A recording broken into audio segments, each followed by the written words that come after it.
Good afternoon guys and welcome to 5th generation hobby shop. Welcome to another unboxing and testing. And as you can see, meron tayong bagong unit by Ayers Airsoft. This is the Airsoft Revolver,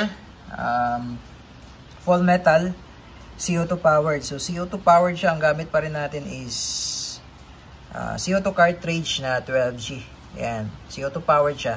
Pero this is airsoft pistol po. Yan, airsoft pistol, airsoft revolver pistol. So may kasama siyang case. Oh, ganda ng case niya. Ayan oh, Ayers Airsoft. Ayan. Yan, this is Smith & Wesson 686 2 inches CO2 revolver silver. Yan, by Ayers.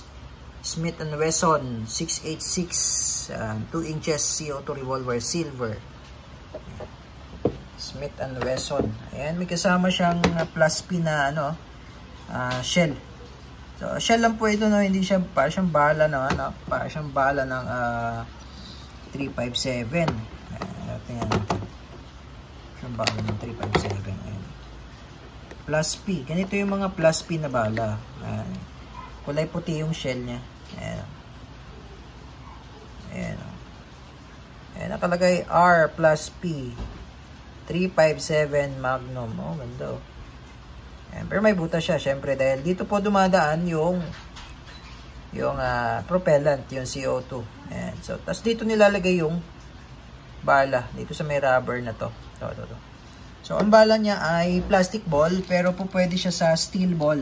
Ayan, po pwede siya sa steel ball as long as 5.95 diameter. So, ganito dapat kalaki yung bolitas, no? Ayan, balaan natin na plastic BBs. Maganda siya pang practical shooting. Ayan. O, dyan lang lalagay yung BBs. Ayan, as long as meron kayong 5.95 diameter, na ubusan lang po tayo ng stock. Pero magkakaroon po tayo ng steel ball. Ubusan lang tayo ng stock ng 5.95. Ayan. Kasi CO2 powered siya eh. So, pwede siya sa bolitas. Kasi kayang-kaya kasi ng CO2 yung bolitas kahit mabigat. Ayan.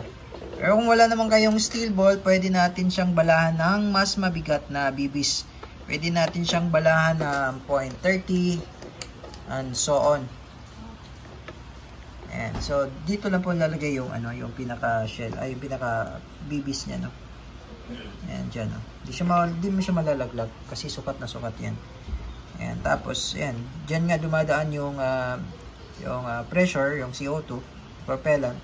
Itutulak niya ito ngayon yung projectile, yung BBs. So, maganda siyang maganda ang design. Pataw lang sa inyo, lagyan lang natin to. Ang bala. Ayan. Ayan, bala. Galing, no? Ayan. Tapos ito, kahoy po talaga siya. Ito, wood to, wood. Wood design yan. Kahoy talaga yung niya. Yung grip niya, kahoy. Ayan, no?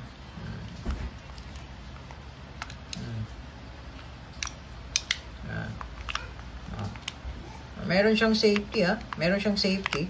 So, backward lang ang safety. Ayan, backward. Ayan, safety. Ayan, 2 inches po siya. Smith & Wesson. Ayan, revolver. Tapos, ang ganda ng sight niya, oh. Para na siyang naka-fiber optic. Kaya, naka-fiber optic sight na siya. Oh. Naka-fix yan, fix. Sa front, adjustable po yung front. Windage and elevation. Ayan, adjustable yung front.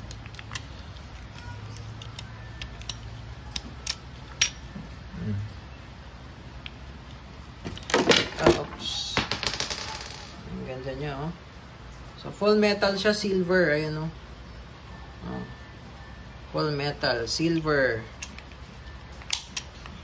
By Ayers Airsoft, Smith & Wesson. Dito yung niya, yung CO2 niya, ayan. Ito. Naka-CO2 niya, ayan, oh. Ayan, oh. Meron siyang Allen wrench na kasama. Ayan, ito, Allen wrench. Oh. Pitan mo dito, ito lang. Yan. Allen screw. Pag mo lang siya dyan. Tapos dyan. Oh, ganda no. Smith & Wesson. 2.5 inches revolver. Okay, so testing tayo.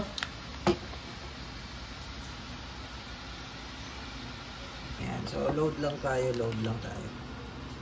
Ayan.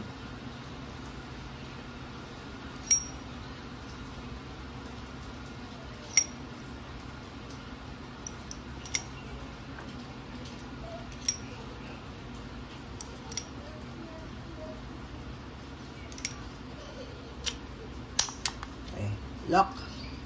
Pwede siyang lagay sa safe. Yan naman yung release. Pag release, push forward lang parang sa mga ordinary revolver din. Sa mga usual revolver pala yan. Ganyan lang. Ito, bakal na bakal.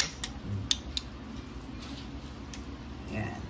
Smith & Wesson 686 Airsoft revolver comes with a hard case. Wow. Okay, so this is single and double action. Single action. Ang ganda ng valve niya.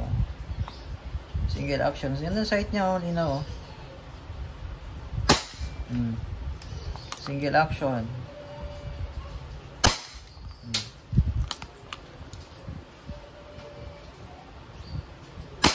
Yan. Pwede rin siyang basag yung bala. Pwede rin siyang double action.